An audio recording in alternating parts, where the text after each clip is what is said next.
I am Francheska Medina, also known as Hey Fran Hey on the internet, and I have been a digital content creator for the past 12 years with a focus on wellness, mental health, spirituality, just working from the inside out.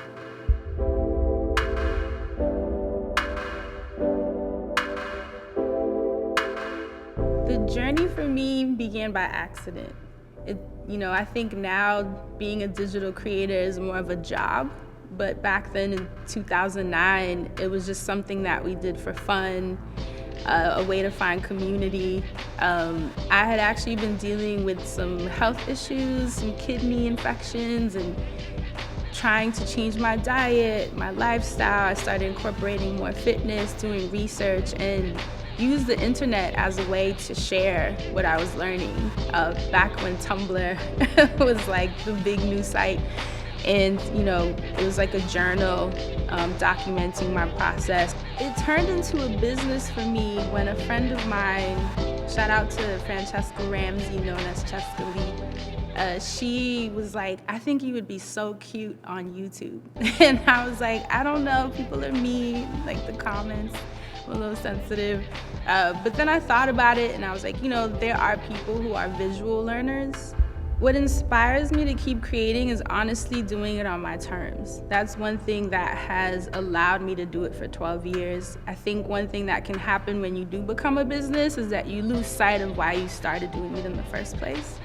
And you become a factory, and then there becomes a machine, and then people want to sign you, and then you need a lawyer, and it's like, I learned to still post when I feel inspired.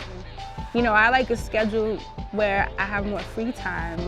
A lot of the money I make is not status-based, but it's buying my time. I want to be able to travel. I want to be able to rest when I feel called to. I want to be able to spend time with my family. And that, to me, is a marker of success. I've definitely experienced some setbacks. I think the first one that comes to mind is funding. That has been the hardest part. You can get as big as the planet, but when it comes to needing that financial support, that's where I realized that things got really tricky, especially when your focus is on Black women.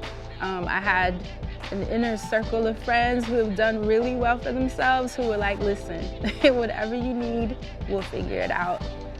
And with being able to work with my friends, we were able to do it how we wanted. We didn't have to worry about algorithms. We didn't have to worry about stats or anything that we had to share, insights, all these things. And I was just thankful that we figured out how to get the money to do that so that it can maintain its integrity and purpose and intention. I noticed that brands, when they would see that this is primarily focused on Black women, it was like I would be ghosted, or it'd be a lot of, we have to speak to our upper management, or there's always a lot of runarounds. And it was kind of rough because you see our peers who are able to have these massive tours, and it just made me wonder, like, why is this so difficult when we're trying to provide this amazing experience for our community, and it just was not easy. What do I want to invoke in people? Doing it your way. That's the biggest thing for me. I would be lying to you if I told you I had a plan. Honestly, what's next is what's happening today. I'm trying to stay present, taking each day as it comes, especially with the way the world is now. We can plan and it'll be laughable. I planned all of 2020 and where did it go? So with each email that comes in, I have no idea what could happen. I think the biggest thing is just staying open. I'm Hey Fran Hey, I'm young, Black, and making waves.